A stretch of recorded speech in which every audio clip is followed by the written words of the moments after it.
Good morning everyone, সবাইকে স্বাগত আমার এই চ্যানেলে।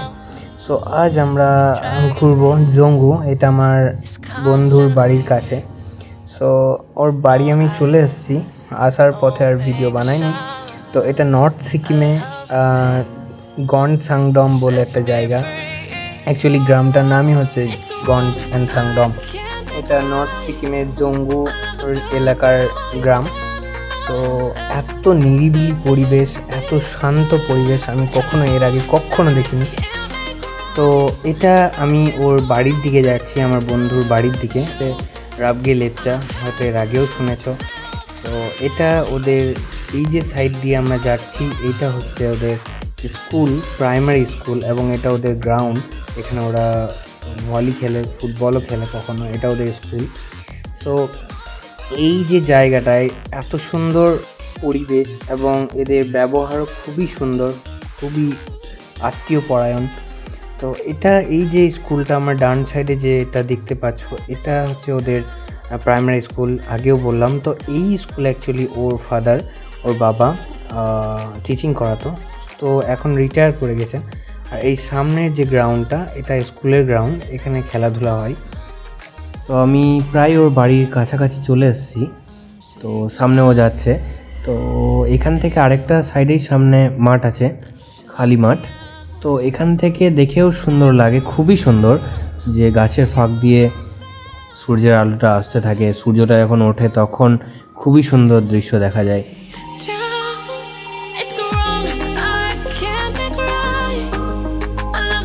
তো আমি এখন এসেছি ওদের বাড়ির কাছে, একটা ভিউ পয়েন্ট আছে, সেই ভিউ পয়েন্টের কাছে, একদমই বাড়ির কাছে। তো এখান থেকে খুবই সুন্দর দেখা যায় তিস্তা নদীটা, যে নদীটা দেখতে পাচ্ছ নিচে আমি যেটা দেখালাম, সেটা তিস্তা নদী। আর এখান থেকে পাহাড়ের মাঝে একদম তিস্তা নদী বয়ে গেছে, দেখতেই পাচ্ছ সাইডে। তো খুবই সুন্দর, অনেকটা ওপর থেকে দেখছি, তাই খুবই ছোট্ট লাগছে। মধ্যেই আরও একজনের সঙ্গে পরিচয় করিয়ে দিই। এ হচ্ছে আমাদের সাথী, যে সঙ্গে সব সময় ছিল এবং রয়েছে। এরপরে আমরা যাব আপার জঙ্গু, যেখান থেকে আমরা দেখতে পাবো যে তিস্তাটা যেখান থেকে আসছে, এবং ওখানের পানিটা এতটাই ঠান্ডা, বরফ গলা জলে।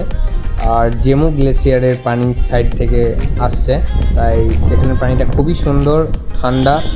আর তাছাড়াও কালারটা ভীষণ সুন্দর, যা আমি দেখেছি পিকচারে। এবার আমি ওটা সত্যিই রিয়েলে দেখতে চললাম। তো দেখা যাক।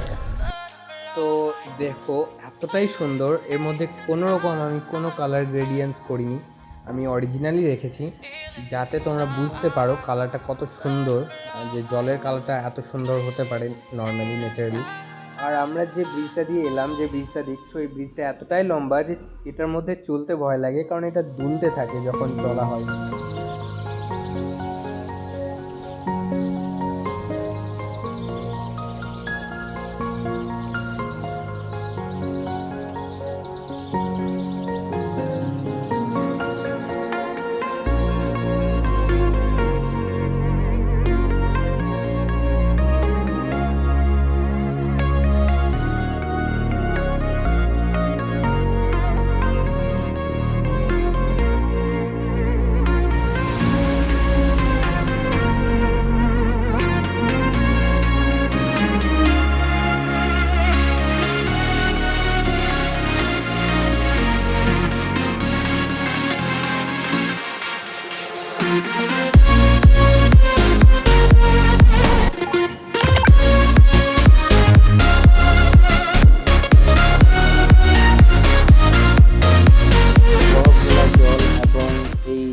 নর্থ জঙ্গুকে আমরা খুব সুন্দরভাবে এক্সপ্লোর করলাম। আর তোমাদের কেমন লাগলো জানিও। আর তাছাড়া তোমরা ঘুরতে চাইলে অবশ্যই কমেন্টে জানিও। আর ভিডিওটা ভালো লেগে থাকলে অবশ্যই সাবস্ক্রাইব করবে। আর দেখা হচ্ছে পরের ভিডিওতে। Bye bye.